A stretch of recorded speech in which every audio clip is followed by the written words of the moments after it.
24 jam hari ini. Akibat sengketa lahan 240 paket seluas 480 hektar di Desa Binakarya, Kecamatan Karangdapo, Kabupaten Musirawas Utara, tak kunjung menemukan penyelesaian. Ratusan warga kembali menggelar aksi unjuk rasa di kantor PT Lonsum tadi siang. Dalam aksinya, massa minta penyelesaian sengketa dalam bentuk ganti rugi lahan transmigrasi yang selama 24 tahun terakhir masih dikuasai pihak perusahaan. Ratusan masyarakat mendatangi kantor PT Lonsum Riam Indah Estate tadi siang guna menuntut penyelesaian sengketa lahan 240 paket seluas 480 hektar dalam bentuk ganti rugi. Soalnya lahan transmigrasi tersebut diketahui selama 24 tahun terakhir diduga masih dikuasai oleh pihak perusahaan perkebunan. Meski sudah adanya surat dukungan dari Bupati Muratara untuk segera diselesaikan, tetapi hingga saat ini sengketa tersebut tak kunjung selesai. Kondisi sempat memanas karena beberapa terjadi adu mulut antara masyarakat dan aparat keamanan PT Lonsum karena massa hendak mendirikan tenda di akses masuk perusahaan itu. Namun sebelum kondisi berkembang kian jauh, aparat kepolisian pun berhasil meredamnya. Menurut Elfadila, salah satu warga yang ikut dalam aksi menuntut lahan 240 paket atau 480 hektar, massa menginginkan harus ada penyelesaian karena kesabaran masyarakat sudah tidak terbendung lagi. Soalnya permasalahan itu lebih kurang 24 tahun, namun hingga sekarang belum ada upaya penyelesaian. Sedangkan Eno, selaku koordinator aksi, mengungkapkan bahwa setelah sempat dilakukan mediasi bersama PT Lonsum, namun sampai akhir tidak ada upaya penyelesaian. Diketahui permasalahan itu pada 1995 telah diusulkan ganti rugi oleh Kepala Desa Binakarya dahulu sebanyak 850 persil, namun baru terrealisasi atau diganti rugi sebanyak 610 persil. Sisa 240 paket itulah yang kini diperjuangkan masyarakat agar bisa diganti rugi pihak perusahaan.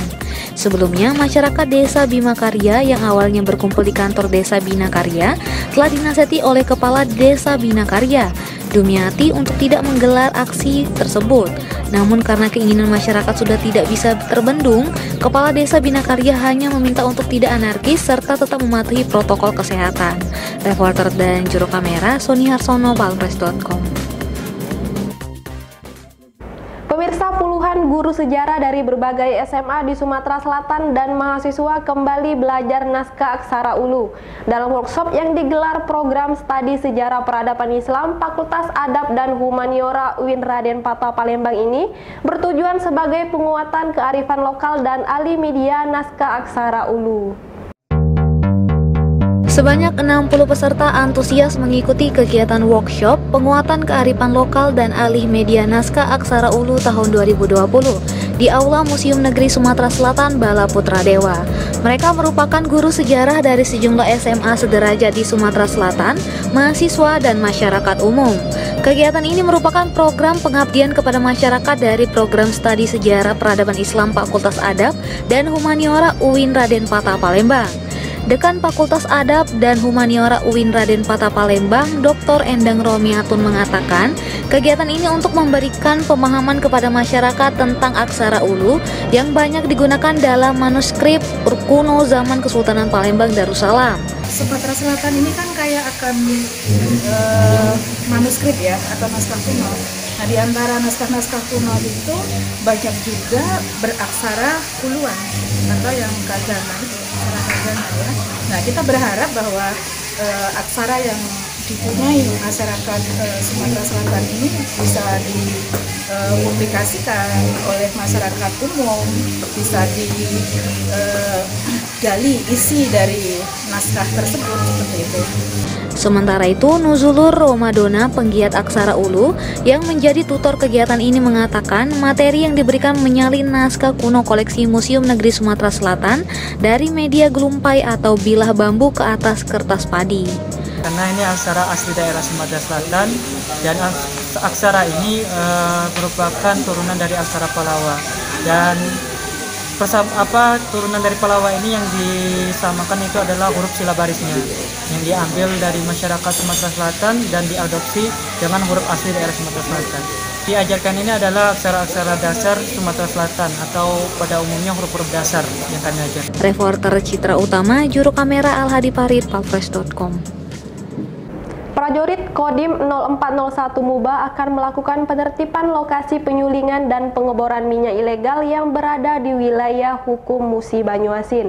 Penertiban dilakukan secara bertahap di beberapa lokasi yang dijadikan tempat penyulingan minyak ilegal.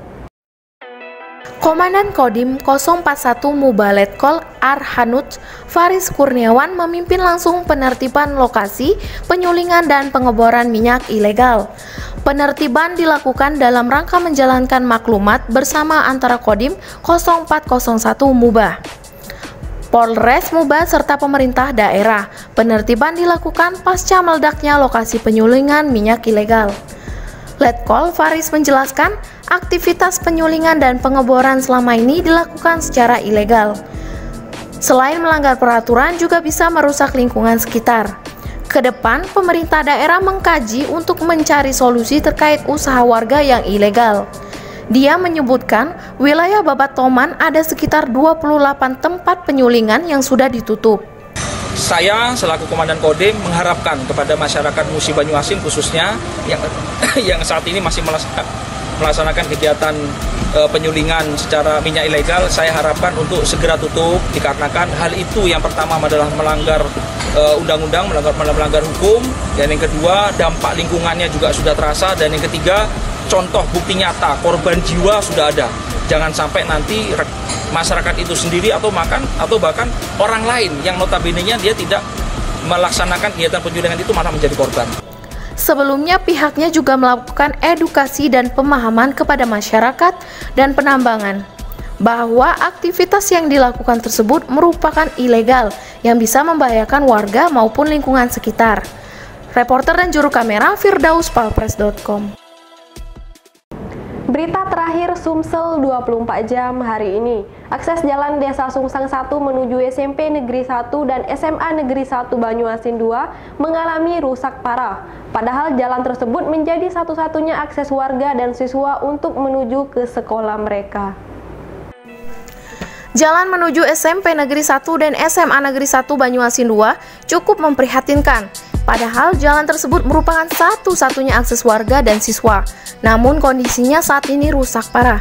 Seperti diketahui, Desa Nelayan Sungsang 1 berada di hilir Sungai Musi dan memiliki daerah yang didominasi oleh rawa.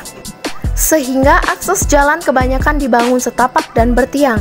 Sayangnya sejak dibangun jalan menuju 2 sekolah di desa ini belum mendapatkan perbaikan. Selama ini warga sekitar secara swadaya menambal lubang jalan tersebut hingga masih bisa dilalui oleh kendaraan roda 2.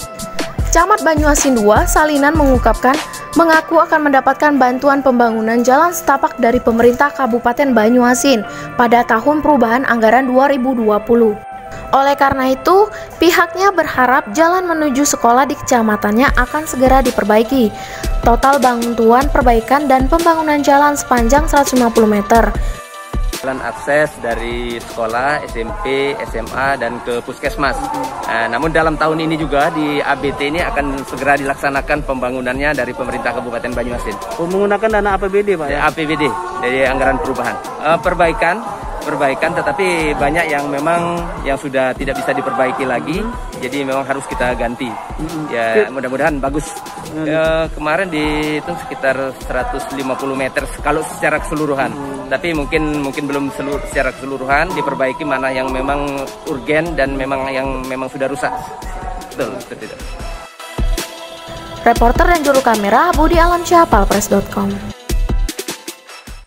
Demikianlah berita Sumsel 24 jam hari ini. Saya Sri Devi, sampai jumpa.